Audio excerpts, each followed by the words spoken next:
আমি আপনাকে চিনতে পারি নাই, আপনি রাসূল পাকের আওলাদ, বলেন আমি আপনাকে মাফ করে দিয়েছি। বলেন হবে না, যতটুক পর্যন্ত আপনি কাঁধের মধ্যে আমাকে এনেছেন ততটুক কাঁধে করে আমি আপনাকে নিয়ে সেই হকটা আদায় করব।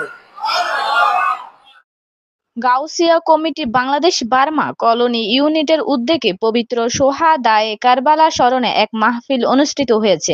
বৃহস্পতিবার 17 জুলাই বার্মা কলোনি শাহিদ জামে মসজিদে আয়োজিত এই মাহফিলের আয়োলে বায়তে রাসূল সাল্লাল্লাহু আলাইহি সাল্লামের প্রতি শ্রদ্ধা নিবেদন এবং কারবালার শহীদের স্মরণে দোয়া, মিলাদ ও কিয়াম অনুষ্ঠিত হয়।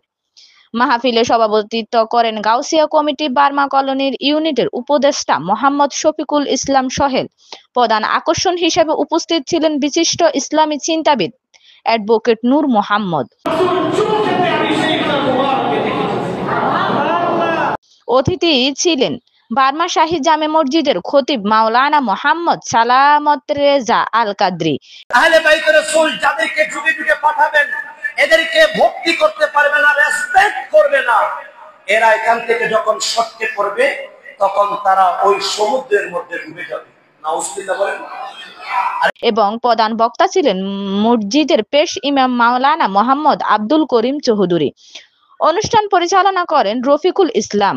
নাতে রাসূল সাল্লাল্লাহু আলাইহি সাল্লাম পরিবেশন করেন হাফেজ মোহাম্মদ ইকবাল আল কাদরি, মোহাম্মদ ফরিদ উদ্দিন আল কাদরি সহ অন্যান্য সকলে।